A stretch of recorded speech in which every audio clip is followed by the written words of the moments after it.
once again from my childhood home in suburban Chicago, where I'm visiting my parents from the UK.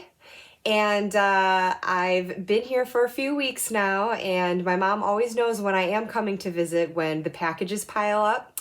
There's usually a mound of them to greet me, and it's like Christmas morning, the first morning after I've arrived, as I open everything up. And in this case, I actually had demonstrated a very good amount of restraint, and I didn't have too much awaiting me when I first arrived here in March, but I've been ordering stuff while I've been here. I kind of can't help it when I'm in town. I want to check out the things that are available to me here and not over there. And part of that includes my beloved Buffering the Vampire Slayer podcast merch. They do have a UK EU shop available, but the merchandise is limited.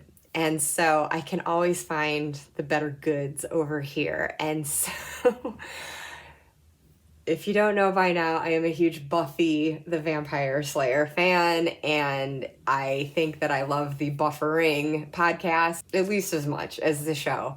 And so I got a fun package delivered to me yesterday at my parents' house. And I was too excited to tear it open to save it for an unboxing. And honestly, I don't even know if anyone's interested in that anyways, but I thought I would share belatedly the goods that came in for me yesterday. And so I'm already wearing one of them. This is the Buffering the Vampire Slayer podcast logo, which you can also see on my t-shirt here. This I have had. This is one of my favorite pieces of merch ever. So I will leave a link to their shop in the description below. But without further ado, like I said, I just got this hat yesterday. I also got a pair of joggers, which are very fun for me. Well, especially fun because Buffy's high school, Sunnydale High, happens to have the same colors as my high school did. Fans of the show will be able to appreciate this, I hope. Yeah. Because those of you who aren't familiar with the show may not realize that the Chosen One, the Slayer, does not get paid for what she does. She puts her life on the line every single night, and yet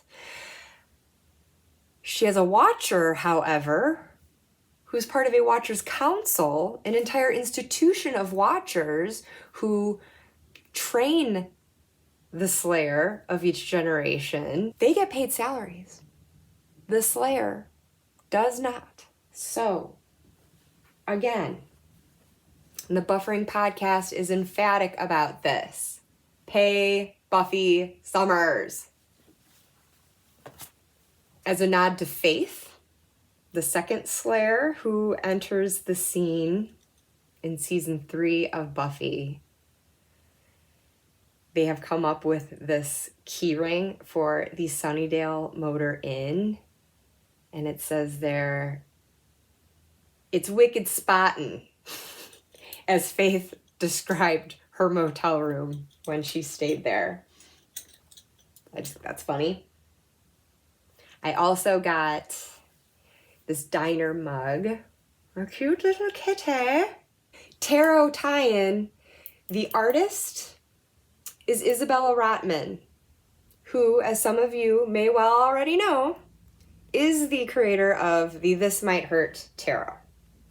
And so she is friends with Kristen Russo and Jenny Owen Youngs, who are the hosts of the Buffering Vampire Slayer podcast. And so she has designed some of the merchandise that they sell. She's not the only artist that they use, but she is among them. And I love to snatch anything up that comes up of hers. But in any case, the reason for this kitty is, I don't know how well you'll be able to see on the back of this, but it is an hourglass with little kittens on the top, and as they fall through, they become full-grown cats. And it says up here and here, a quote from the show, "Time is what turns kittens into cats. And it's one of my favorite lines, uttered by a loan shark who, of course, in the Buffyverse, is an actual shark. He wears a little dark suit strutting around like a mafia guy, and I might have dressed as this character on one occasion. I attended the vampire ball in London. I think it was 2018. Jenny and Kristen were in attendance there and recorded one of their podcast episodes after we got to do a viewing of the Buffy episode covered with them. There was a party one night themed for the villains of Sunnydale, and so I decided that that would be actually, oddly enough, an easy one to do. So whatever, I went for it. I even managed to get hit on at the bar, and someone who wasn't even attending the convention, just some other guy at the hotel who was wasted enough to hit on someone wearing a shark head. Flattering, but also disturbing. He didn't get anywhere. I'm married, so. But I am loving my mug. This actually matches a yellow sweatshirt that I have with this little kitty on the front, and then it has the hourglass larger on the back, and it matches my Kiss the Librarian mug, which is not buffering merch. This is something, I think I found this on eBay. And it's, of course, my little homage to Spike and Giles, whose mug Spike is using to drink his blood when he is held in captivity at Giles's home in season 4. And yeah, I have to laugh because when this package arrived, the first thing my mom said was, "It's not going to stay here, is it?" Because I'm kind of notorious for either buying things here and leaving them at my parents' house, or because I buy things here, I might bring them back with me and they displace something that I brought from the UK and I end up leaving that thing here. I'm really bad about that. I mentioned in my workspace video a couple of weeks ago where I gave a little tour of my playroom where I have my Buffy bookshelf, and I mentioned that that was not my complete comic collection because the rest of it is just actually here under this bed, which I'm sure my mom just loves. But I just got on this kick where instead of having the paper comics, I was collecting the library editions. The library editions, though, those volumes, they're massive. And I was living in a very small flat at the time, and I was running out of storage space there too. I'm sure that was the primary reason for it. So aside from the comics, I totally forgot I have Buffy games stashed under this bed too. And yeah, this mug also stays here at my folks. I also keep some clothing, just some staples, stuff that I can wear to bed, sweatshirt, whatever the case might be. And the shirt that I keep here to sleep in, I don't remember where I bought this one. It wasn't Redbubble, but it was something similar to that where you could choose your design and get it printed on whatever you wanted to. I'm a friend of Xander's. I originally got that for a Comic-Con where I met James Marsters, who played Spike, and Nicholas Brendan, who played Xander. When I ordered that, I also got a version that was black lettering on a white shirt because I wanted James and Nicholas to sign the same shirt because it was James's character speaking about Nicholas's character, and I thought I was so clever. But anyway, that's one of my favorite lines too, where Spike, a British character, is trying not to get caught by someone who's after him, and he's faking a really bad American accent, and so he really stresses his vowels and his R's when he says Xanders, which is basically how I speak coming from Chicagoland. Yeah. But at any rate, that's my little mini Buffy merch haul, which I thought I would use as a segue into a spread that I designed a few years ago now. And interestingly enough, I was just catching up on the Three Fat Readers fandom decks episode. I have been so behind in my TarotTube viewing, but slowly but surely chipping away.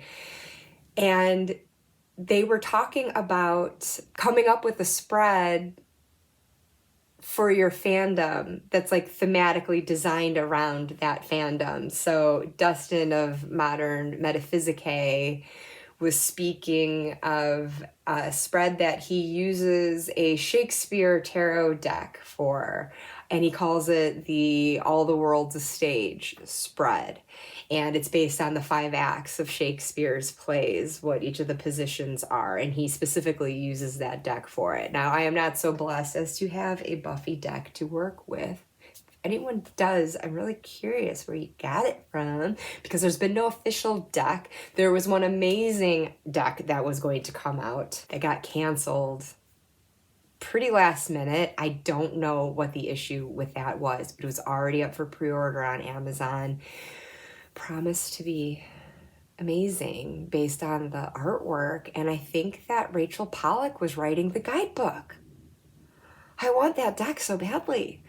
So now Inside Editions is coming out with one this October, which, being the fan that I am, I mean, hey, nerd alert, I'm sure I'm gonna buy it. But I'm also sure I'm going to be acutely disappointed by it. I'm expecting it to be a lot of pips because they didn't want to give enough thought and time to the artwork. I'm ready for questionable choices for the characters and circumstances that they pick for the majors and the courts, etc. And so, I don't know, we'll see. I'll try to hold out faith, but I don't have much. But anyway, I do have a Slayer spread though. I will share with you the original chicken scratchings that I did in my notebook. So the first card to be laid down in the spread represents the heart of the matter based on your question. This is what is at the actual crux of the situation you're inquiring about. So then going up to the handle of the stake where Buffy is gripping it, that is the source of your strength. That is what you already possess and may not realize it, what you can bring to the table to help resolve this issue. The third card then is how you should apply that strength. So it gives you a little bit of focus. And then the fourth card then is your first step towards your target. So now that you know what it is that you bring to the table, how you should be applying it, what's your first move? The fifth card is then your next move in the right direction. And following that trajectory, we reach card 6, which is what you ultimately need to hit your target. And so as you can see in my rough little illustration here, that's the point of the stake that is piercing the undead heart of the vampire. And for those of you who have seen Buffy slay a vampire, then you know that they immediately combust into this cloud of dust. And that is where card 7 factors in. That is what you must release in the process. You could also, if you wanted, use this as a possible outcome card. I like to use it as far as what I need to let go of in the situation, because there might be something that I'm clinging on to that I'm not aware of.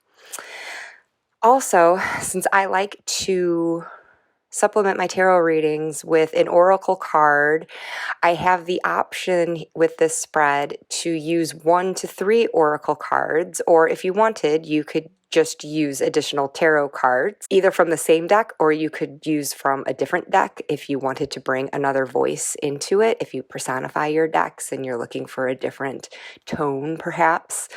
But I usually supplement with an oracle card or 2, or 3. And in the context of the Buffyverse, I'm having these represent headstones in the graveyard where she is patrolling and staking her vampire. So while she might be focusing on this particular vampire, there may be other things lurking underground, ready to spring through that dirt and attack also. It's the thing that made this particular vampire rise from the ground in the first place. And so these cards just represent additional insights on what underlying factors might be unknown to you in this situation, things that you just haven't seen that are at the root of the situation, whatever might be giving rise to it that you weren't aware of, or maybe you were, and it's just giving you particular focus on that. So however you would like to interpret that, really, I think that it adds a nice little insight to the spread as a whole, either reinforcing the reading that you've already done or maybe getting you to look at it from another angle.